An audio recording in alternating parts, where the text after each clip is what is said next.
Bon, eh bien on n'entendra plus cette musique au Parc des Princes. Neymar. On l'entendait moins quand même. On l'entendait de moins en moins, mais pour on entendait plus Neymar casse-toi au parc. Et effectivement, voilà, la news en tout cas est tombée. Neymar va quitter le Paris Saint-Germain dans les prochaines heures, direction Al Hilal. On parle d'un transfert avoisinant les 100 millions d'euros du côté du PSG. Contrat de 2 ans pour lui, un salaire annuel aussi de 100 millions d'euros. Comment est-ce que vous percevez ce transfert? Est-ce que vous retenez le départ du joueur ou est-ce que vous retenez le transfert, le fait que Paris va toucher 100 millions d'euros, ce qui était peut-être un peu inespéré vu les dernières saisons de Neymar? Je pense que c'est une bombe dans le milieu du football et dans le milieu même, enfin dans la galaxie Paris Saint-Germain. Sur ce marché des transferts de 2023, c'est l'opération pour moi de cet été. Plus qu'Harry Kane? Pour toi, c'est encore plus gros que... Ouais, largement, parce que là, sur le plan Harry Kane, c'est du sportif, quoi. Ouais, le Bayern a besoin d'un neuf, une page se tourne à Tottenham, etc. Là, c'est plus que du sportif. C'est la fin d'une ère. C'est terrible quand même, parce que Neymar, c'était quand même le mec qui était censé manger à la table de Cristiano et Messi. C'est triste, mais c'est la réalité. Donc c'est pour ça que l'opération Neymar est pour moi l'opération de cet été. Je pense que ce transfert-là a éclipsé tous les autres. C'est-à-dire qu'avant, il y avait Bellingham, Kane, comme tu l'as dit. Voilà, on va parler que de Neymar, je pense, dans les prochains jours. Parce que, mine de rien, c'est quand même même si c'est une page au PSG, c'est aussi une page du football qui se tourne. Juste avant, on regardait un peu, c'était le dernier vestige de la BBC et de la M&M. Suarez qui joue au Brésil, Messi qui joue aux États-Unis, Benzema qui joue en Arabie Saoudite, Cristiano qui joue en Arabie Saoudite, Gareth Bale qui est retraité. Et il restait plus que Neymar qui était à un niveau compétitif et maintenant qui a décidé de prendre le pas de l'Arabie Saoudite. On n'y croyait pas. Il y avait Neymar Paille qui avait démenti les informations de l'équipe, finalement, qui n'était pas si fausse. Non, qui était même donc, juste. Qui était même vrai. Donc, bon, c'est. Comment est-ce que vous réagissez? Je reviens un peu là-dessus. Est-ce que vous restez plutôt avec des regrets en vous disant Neymar, il aurait pu apporter à cette équipe cette saison. En plus, il venait de se faire opérer avec une cheville en tout cas qui était enfin rétablie. Ou alors vous êtes de manière de plus pragmatique et vous dire un transfert à 100 millions d'euros pour le Paris Saint-Germain pour Neymar, 31 ans qui va sur ses 32 ans justement qui sort de ses années de blessure, c'est inespéré. Au-delà de ça, si on prend le prisme du joueur, je trouve ça vraiment tellement dommage qu'il décide de prendre l'avion pour l'Arabie Saoudite. Après, visiblement, il n'entrait pas dans les plans de Luis Enrique. Il n'entrait pas dans les plans de Luis Enrique, mais comme tu l'as dit, il avait entre guillemets une nouvelle cheville. Tu avais la Coupe du Monde à préparer. Il semblait, en tout cas, ça devait être peut-être sa dernière chance au Paris Saint-Germain. Et tous les supporters du PSG s'accordaient à dire qu'on était un peu derrière Neymar pour cette saison-là. Il décide de partir en Arabie Saoudite. Je pense qu'il fait une croix, il le sait, sur ses ambitions sportives. Il resterait que 2 ans. Il resterait que 2 ans. Oui, j'ai vu que peut-être il reviendrait après ces 2 piges en Arabie Saoudite pour préparer la Coupe du Monde. Moi, je pense qu'il restera là-bas. Il faut pas. Enfin, qui voudra repayer, surtout au vu de son salaire en Arabie Saoudite, pour le faire revenir en Europe, ça j'y crois moyen. Mais si on voit ça sous le prisme du PSG et qu'on est pragmatique, on peut pas refuser une telle offre. 100 millions d'euros aujourd'hui, c'est trop important dans le football. Tu peux réinvestir massivement sur le marché des transferts, notamment au milieu de terrain où tu as besoin de renfort. Et Neymar, aujourd'hui, il t'a apporté malheureusement pas assez de garanties pour te dire, je refuse 100 millions d'euros comme le PSG avait refusé 180 pour Mbappé parce qu'il savait que les répercussions sportives étaient importantes. Malheureusement, avec Neymar, elles ne le sont pas. Donc le PSG a pris le pas d'accepter cette offre et on peut que comprendre, même si on peut être dégoûté, frustré. Je pense que frustration, c'est le mot, nostalgique aussi de ce qu'était Neymar au Paris Saint-Germain et de ce qu'il aurait dû être au Paris Saint-Germain surtout. Comment toi, justement, par rapport à ça, qu'est-ce que tu retiens plutôt de ce deal, toi, Mehdi? Moi, je suis plus du côté des regrets quand même, parce que assez nostalgique Même s'il y a quand même 100 millions d'euros et qui pourrait être important derrière pour le Paris Saint-Germain pour réinvestir et peut-être renforcer encore davantage l'effectif. On peut y venir après, mais j'ai quand même aujourd'hui envie d'être nostalgique. J'ai le cœur lourd, j'ai envie d'en parler. Loin de moi l'idée d'être fan de tel ou tel joueur, encore moins de Neymar. Mais il y a quand même une certaine nostalgie. Ça fait 6 saisons. Il faut quand même rappeler qu'en 2017, il arrive comme un des meilleurs joueurs du monde. Moi, je pense qu'aujourd'hui, à date, c'est le plus grand talent que n'ait jamais eu le PSG. Discutable avec Ronaldinho, je parle vraiment de talent intrinsèque. Même en termes de signature, c'est-à-dire que quand Neymar signe en 2017 au Paris Saint-Germain, tu sais pas si tu as déjà eu une superstar aussi grande et à son prime à ce point-là comme Neymar dans l'histoire du PSG. Même être concret, en termes de transfert, c'est le plus gros transfert de l'histoire du football et de l'histoire du Paris Saint-Germain. Donc voilà, maintenant quand tu fais le bilan 6 ans après, il t'a pas fait passer de cap. Depuis 2017, le projet du PSG stagne entre guillemets. Alors t'en as qui me parleront de finale et demi-finale. Moi je pense que c'est pas ça passer un cap. Il faut savoir s'installer dans le dernier carré de la Ligue des Champions pour pouvoir estimer avoir passé un cap. C'est pas le cas aujourd'hui. Il quitte l'échiquier du football européen et c'est un joueur quand même, comme je l'ai dit juste avant, qu'on voulait asseoir à la table de Ronaldo et Messi, qu'on voulait asseoir à la table des plus grands et des légendes de ce sport, des ballons d'or, etc. Ça n'a pas été le cas. Il n'a pas rendu les services qu'il devait rendre au PSG. PSG, et malgré le talent irréfutable du joueur, donc 1 milliard de regrets pour l'aventure Neymar au PSG. Je suis un peu entre les deux. C'est-à-dire que d'un côté, je suis assez d'accord pour dire qu'il y a cette partie un peu nostalgique du fait que c'est la fin d'une ère. Neymar, quoi qu'on en dise, et il est bien critiquable, et ça, personne ne peut dire le contraire. On en reviendra de toute façon sur les problèmes ou autres qu'il y a pu avoir avec Neymar. C'est un joueur quand même, quand il est arrivé dans certains matchs, qui t'a fait rêver. Et quand il était sur le terrain, en tout cas du moins au début, jusqu'en 2021-2022, c'est un joueur quand même où tu disais, ok, sur un terrain, tu sais que tu peux gagner contre n'importe qui. Après, de l'autre côté, opération à 100 millions d'euros, il n'y a même pas à réfléchir. Il n'y a même pas de débat. Il n'y a même pas à réfléchir du côté du PSG. C'est une somme inespérée aujourd'hui pour Neymar. Pour le coup, en Europe, de manière tout à fait objective, qui aurait pu mettre cet argent? Qui aurait pu mettre déjà assez d'argent pour payer le salaire de Neymar, ensuite pour lui payer son transfert, et surtout à cette hauteur-là, franchement, pour le PSG, c'est une opportunité inespéré. Tu te parlais du plus gros transfert, c'est aussi la plus grosse vente du PSG. Donc tu vois comme quoi Neymar aura marqué l'histoire du PSG des deux manières. Et en partant. Exactement. Allez, je te dérange 2 petites secondes déjà pour te remercier parce qu'on a passé la barre symbolique des 60 000 abonnés et ça c'est énorme. Mais c'est pas fini, tu peux encore nous aider en t'abonnant, en lâchant ton meilleur like, commentant, partageant la vidéo. Franchement, on vous prépare encore du lourd sur la chaîne, donc n'hésite pas à nous soutenir. Allez, on revient à la vidéo. Et tu l'as dit très justement, quand tu avais Neymar, justement, tu avais l'impression que tu pouvais battre toutes les équipes parce qu'il était là. Mais moi, je pense que ça, c'était un des grands problèmes du Paris Saint-Germain sous Neymar, c'était qu'on se reposait trop sur son individualité et son exploit personnel. Peut-être que son départ va te permettre au PSG de rééquilibrer un peu l'équipe et de se dire, non pas on va gagner parce que tel joueur ou tel joueur va pouvoir faire un exploit, mais peut-être parce que l'équipe est assez forte pour gagner. Ça, je pense que ça va être une des grandes différences de l'après-Neymar et ça va être un grand tournant pour le Paris Saint-Germain. On peut être aussi optimiste pour l'après-Neymar, moi je le suis en tout cas, parce que je me dis qu'on va pouvoir récupérer de l'argent, on va pouvoir réinvestir correctement. Il y a un coach, Luis Enrique, en qui j'ai pleinement confiance et qui a dit je ne veux pas de Neymar, et je pense que s'il ne veut pas de Neymar, c'est qu'il a des raisons qui lui sont propres, et donc je les respecte et je lui fais pleinement confiance. Voilà, maintenant j'attends de voir ce qu'on va faire sur le marché des transferts, qui on va aller chercher, mais en tout cas j'ai pleinement confiance en le choix de Luis Enrique de ne pas garder Neymar. Moi je te rejoins sur l'aspect de construire un collectif plutôt que de construire autour d'un joueur. Tu changes quelque part ta façon de concevoir ton effectif, ta façon de concevoir ton projet, je veux bien, mais je pense quand même qu'on aurait pu construire un collectif avec Neymar. Donc c'est dommage, ce changement de cap entre guillemets arrive quand Neymar part ou doit partir, mais voilà, je pense que le Brésilien en fait aurait totalement pu s'inscrire dans un collectif. Aujourd'hui ça change et tant mieux, et j'ose espérer et j'espère qu'on va pas maintenant se reposer sur l'individualité Mbappé et qu'on va vraiment foncer vers cette idée de créer un collectif. Est-ce que aussi le but c'est quand même pas d'avoir des joueurs aussi talentueux avec autant de talent que Neymar, c'est impossible, mais disons talentueux au niveau du football européen, mais plus fiable. Parce que Neymar, sa plus grosse saison en Ligue 1 en termes de nombre de matchs joués, c'est 22 matchs. Qu'on n'est pas là plutôt à être là, à se dire, en fait, on va compter sur des joueurs talentueux qui vont aussi être présents 38 matchs ou 35 matchs dans la saison en Ligue 1, qui seront là dans les matchs de Ligue des Champions, parce que Neymar aussi a brillé malheureusement par ses absences en Ligue des Champions. Je peux te rejoindre, en termes de talent, ça va être compliqué de faire ce que Neymar a fait, ça c'est clair et net. Par contre, en fait, en tant que cet argument, moi je suis absolument d'accord avec ça, mais ça résonne avec l'arrivée de Dembélé. C'est pas le mec le plus fiable. Pourtant, moi je suis absolument enchanté par l'arrivée de Dembélé, vous le savez très bien. Mais l'argument de la fiabilité pour dire que Neymar c'est pas mal qu'il parte, mais Dembélé arrive. Non, c'est pas pour Dembélé, c'est plutôt des joueurs comme Kolo Muani, comme Bernardo Silva, c'est des genres de noms. S'ils arrivent, bien sûr, il reste 2 semaines et demie. Mais à date, t'as Dembélé, donc me parler de fiabilité pour Neymar. Moyen. Tu as rappelé ces matchs en Ligue 1, 22 au maximum, mais on est obligé malheureusement, et je pense que ça fait mal au cœur à beaucoup de gens, mais de pointer ses absences en Ligue des Champions. Et même ces stats en Ligue des Champions, à partir des 8e de finale, c'est malheureusement 2 buts en 6 ans ou en 7 ans. Et c'est sur les mêmes confrontations, contre le Dortmund. Et c'est contre Dortmund à l'aller et au retour. Donc malheureusement, il t'a pas fait passer ce cap sportif. Et peut-être que Dembélé, effectivement, il n'est pas, c'est pas le plus fiable possible, mais on parle d'arriver d'autres joueurs qui seraient plus fiables, il y aurait un collectif fort qui graviterait autour de Mbappé, qui lui pour le coup est beaucoup plus présent que Neymar.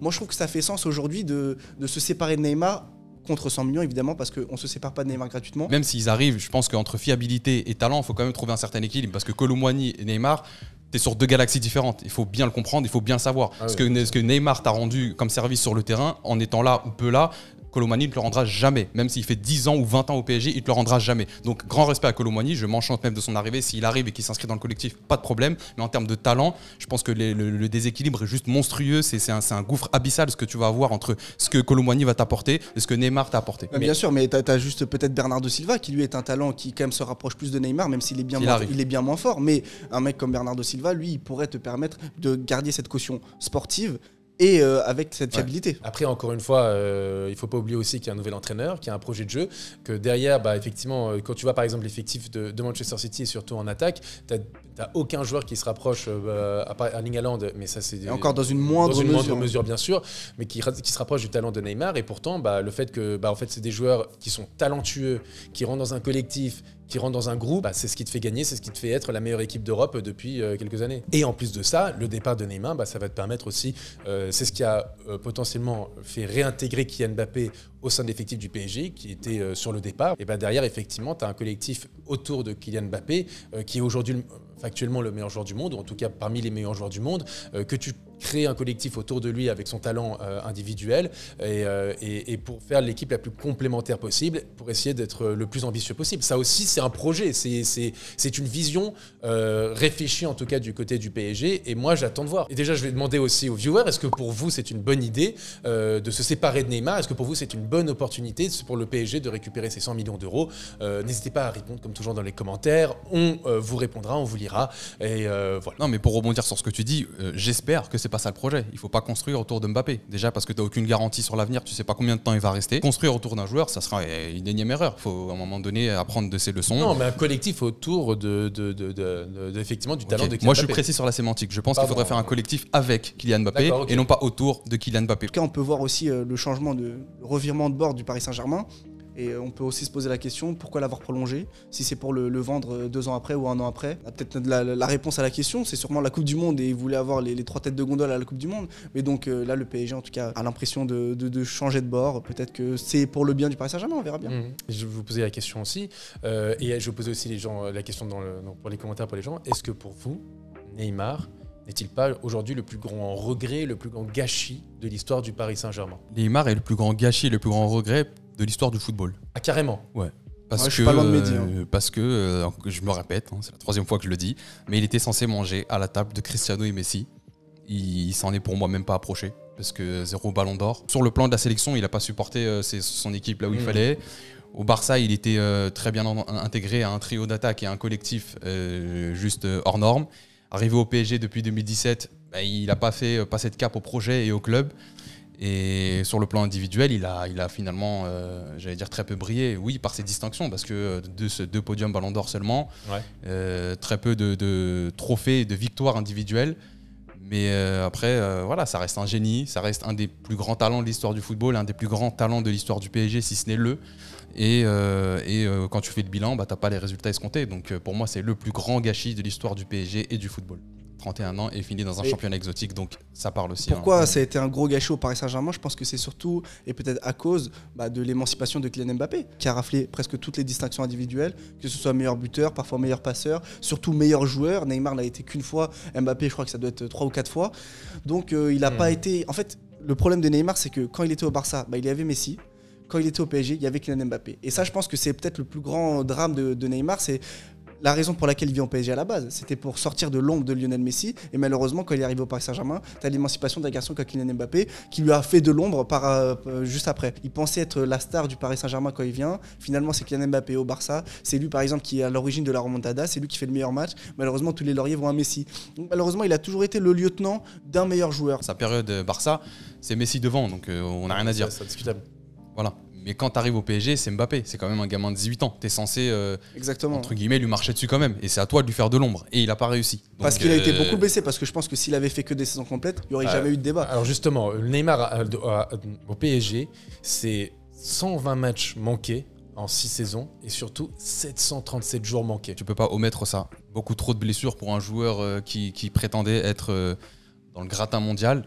Et au final, ça lui cause du tort, que ce soit son aventure au PSG ou même pour sa carrière globalement. Ce qui est fou, c'est qu'il a presque autant de matchs manqués que de buts marqués. C'est-à-dire qu'au Paris Saint-Germain, c'est quand même 173 matchs pour 118 buts, ce qui sont quand même des stats conséquentes, mais on peut imaginer qu'avec 120 matchs de plus, il aurait pu s'approcher peut-être des 200 buts au Paris Saint-Germain. Il aurait peut-être même pu être meilleur buteur de l'histoire du PSG. Au final, malheureusement, il sera qu'un excellent joueur parmi beaucoup d'autres. Pour vous, plus globalement, cette période Neymar-Mbappé, c'est aussi un échec. Clairement. La page, parce que là, la page Neymar-Mbappé se clôt, se ferme, c'est terminé.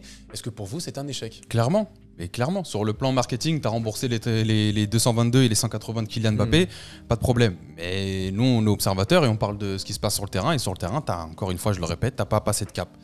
Donc factuellement, pour moi, c'est un échec. Je rappelle que tu n'as pas passé que 2 fois les 8e de finale de la Ligue des Champions, alors qu'avant justement, avant cette ère, tu avais passé, il n'y avait qu'une seule fois où tu n'étais pas passé, tu n'avais pas passé les 8e de finale. C'est ça. Et quand tu parles en plus du duo, parce que c'est ces deux-là qui sont à la tête du projet depuis 2017, c'est peut-être les footballeurs qui sont le plus complémentaires dans l'histoire du PSG et même dans l'histoire du football. C'est quand même 2 profils qui sont là pour se compléter comme pas possible. Est-ce que c'est un échec? Pour moi, clairement. Tu devais passer un cap, tu devais, comme j'aime le dire souvent, t'installer dans le dernier carré de la Ligue des Champions. Ça n'a pas été fait. Tu devais regarder le Real Madrid et Manchester City yeux dans les yeux. Ça n'a pas été fait. C'est non seulement un échec sportif, mais c'est aussi un échec humain, la relation Neymar-Mbappé. On se souvient tous de l'arrivée de Neymar et Mbappé. C'était, comme tu l'as dit, c'était le roi et le lieutenant Kylian Mbappé. C'était les 2 meilleurs amis du monde. Mbappé devait apprendre aux côtés de Neymar. Et au final, on en vient à ce que Mbappé, entre guillemets, demande le départ de Neymar. Donc en fait, c'est un échec humain terrible. On passe de 2 mecs qui sont hyper amis, qui sont hyper proches, à 2 mecs en fait, qui sont distants et qui se tirent la bourre, comme tu l'as dit, pour avoir le rôle de numéro 1 au Paris Saint-Germain. Donc, non seulement tu as raté complètement ce coche-là parce qu'en Ligue des Champions, tu t'es pas installé dans le dernier carré, mais en plus, cette compatibilité dont tu parlais qui aurait pu être exceptionnelle, finalement, elle n'a pas eu lieu, ou alors trop peu, parce que soit l'un était blessé, soit l'autre a eu des écarts de comportement. Ou alors aussi, les collectifs autour n'étaient pas assez forts. Ou alors, troisième option, les collectifs n'étaient pas assez forts derrière eux. Et on a trop compté sur Neymar. Exactement, les 2 joueurs ont subi aussi les erreurs des précédentes directions, qui n'ont pas su bien recruter, bien entourer ces 2 joueurs-là pour avoir des équipes trop souvent un peu moyennes. Il ne faut pas être fataliste avec ces individualités. On aurait pu jouer avec et construire le projet avec, mais mieux les entourer. Et comme tu l'as dit, pour moi, c'est les erreurs aussi des autres directions. Je vais poser la question à vous et aussi dans les commentaires.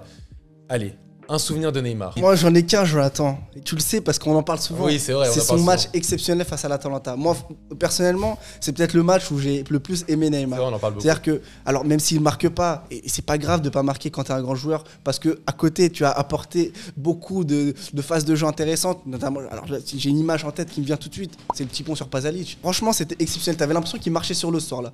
Donc voilà, Neymar, moi, si je dois retenir quelque chose, c'est son final hit, surtout son match contre l'Atalanta, qui était exceptionnel, même s'il n'a pas marqué, mais il a beaucoup apporté autrement. Déjà sa présentation, ouais. Moi personnellement, j'étais devant ma télé, j'avais jamais vu ça pour un joueur, en tout cas pas au PSG. Au PSG, ouais. Après, moi j'aime aussi retenir tous les commentaires de ses adversaires. Tout le monde s'accordait à dire que c'était juste incroyable de jouer contre lui. Après, tu as son Final 8, tu as le match contre Dortmund, tu as le Final 8 plus globalement, comme je l'ai dit. La fin est triste, mais il y a quand même pas mal de souvenirs pour moi. Moi, je retiendrai aussi son arrivée, le mercato, les 2 semaines, le fameux Segueda, etc. C'est quelque chose d'assez fou qu'on a vécu, je pense, pendant cette période-là en 2017. Son arrivée grandiose, son premier match contre Guingamp, son premier match au Parc contre Toulouse, qui était aussi exceptionnel, le match contre le Celtic cette même année, les matchs contre Liverpool au Parc des Princes. C'était des grands moments. C'est le transfert d'une vie pour le coup, vraiment les 222 millions, tout ce qu'on a vécu autour, la hype, etc. C'est une page qui se tourne. C'est la fin d'une ère. On passe à autre chose. Bien sûr, Neymar, encore une fois, il aura eu ses torts. Il aura eu ses torts parce que d'un point de vue de l'hygiène, il n'aura pas été non plus irréprochable. Hygiène de vie. Oui, ça. Prenez pas de douche. Ça, c'était chiant. Ça, c'était horrible dans un vestiaire. En termes d'hygiène de vie, il n'aura pas non plus été irréprochable. En termes de comportement, ses blessures et tout. Donc évidemment, là, on en parle, on en dépeint un tableau assez positif. Mais bien sûr, il n'y a pas eu que du positif. Et aujourd'hui, le PSG avait besoin de tourner une page. Le PSG récupère quand même une certaine somme d'argent pour pouvoir réinvestir, pour pouvoir peut-être effectivement créer un collectif et une équipe qui pourrait enfin avoir des résultats, tout simplement. Mine de rien, c'était quand même peut-être dans l'histoire du Paris Saint-Germain, Mmh. c'est quand même le joueur qui a le plus l'ADN PSG. Enfin, superstar, tu le vois sur sa présentation et tout Bling au long. bling à la mort. Bling bling à mort, les dribbles, Hyper lever les clivant. foules, samba, clivant. C'est quand même une grosse page qui se tourne, même par cette identification entre guillemets. Il est certes pas français, certes pas parisien, mais en termes d'identification, je pense qu'il y a très peu de joueurs dans l'histoire qui sont plus Je pense que parisiens. le PSG est un club très contradictoire et je pense que Neymar était un joueur très contradictoire et c'est pour ça aussi qu'on l'aimait autant parce que il avait cette Et dualité. qu'il a été autant voilà. détesté aussi. Exactement, mais c'est pour ça parce que tu n'es pas aimé si tu n'es pas détesté. Oh, c'est si beau. On va Wow. finir avec ces beaux mots d'Elias. Voilà, bah écoutez, n'hésitez pas comme toujours à vous abonner, à liker, à commenter, à partager la vidéo. Merci en tout cas. Et puis, Partagez vos meilleurs souvenirs de Neymar. et C'est par- intéressant aussi de exactement. voir qu'est-ce que les gens retiennent de Neymar. exactement, vos meilleurs Et si c'est souvenirs. le match contre l'Atalanta, dites-le. Si c'est les blessures, dites-le. Si c'est le McDo, dites-le. C'est ça. Il faut que les gens soient Ouais, ouais, honnêtes. que ce soit Exactement. positif ou négatif, dites-nous ce que vous retenez de Neymar au PSG. Exactement. Ce sera intéressant de voir ça. Voilà, et en tout cas, on vous lira. Allez, je sais pas comment on dit au revoir en portugais, mais on va dire au revoir en français, donc bonne journée. Obrigado. Rien à voir.